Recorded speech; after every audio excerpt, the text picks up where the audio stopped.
आईना बैठी जीजा कुरुसी बेरंच जी। आईना बैठी जीजा कुरुसी बेरंच जी। आईना बैठी जीजा कैसे के बैठी साली कुरुसी बेरंच जी।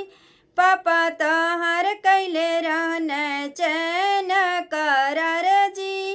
पापा तोहर कैले रहल चैन करार जी। पापा तोहर कैले रहन अरे सोने के चयनवा जीजा टूटी फाटी जइए जी। सोने जैसन दीदिया दिहली घरे के सिंगार जी। सोने जैसन दीदिया दिहली घरे कैसन जी। सोने जैसन दीदिया दिहली आईना बैठी जीजा कुरुसी बेरंच जी। आईना बैठी जीजा कुरुसी बेरंच जी। आईना बैठी जीजा कैसे के बैठी साली कुरुसी का बेरंच जी। चाचा तोहर कैले रहल थार करार जी। चाचा तोहर कैले रहल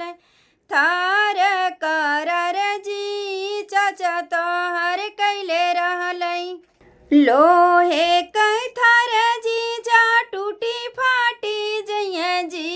हीरा जैसन दीदिया दिहली घरे कै सिंगार जी।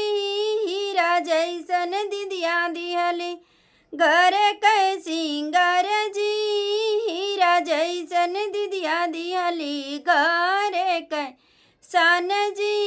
हीरा जैसन दीदिया दिहली आईना बैठी जीजा कुरुसी बेरंच जी। आईना बैठी जीजा कुरुसी बेरंच जी कैसे के बैठी साली कुरुसी बेरंच जी। कैसे के बैठी साली भैया तोहर कैले करार 1.5 लाख तिलकिया जी। भैया तोहर कैले रहन 1.5 लाख रुपया जी। भैया तोहर कैले रहल कागजे कै नोटिया जीजा गली साड़ी जइए जी। चांदी जैसन बहिना दिहली घरे कै सिंगार जी। चांदी जैसन बहिना दिहली घरे कै सिंगार जी। चांदी जैसन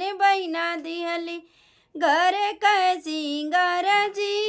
चांदी जैसन बहिना दिहली आवाना बैठा जीजा कुरुसी बेरंच जी। आवाना बैठा जीजा कुरुसी बेरंच जी। आवाना बैठा जीजा।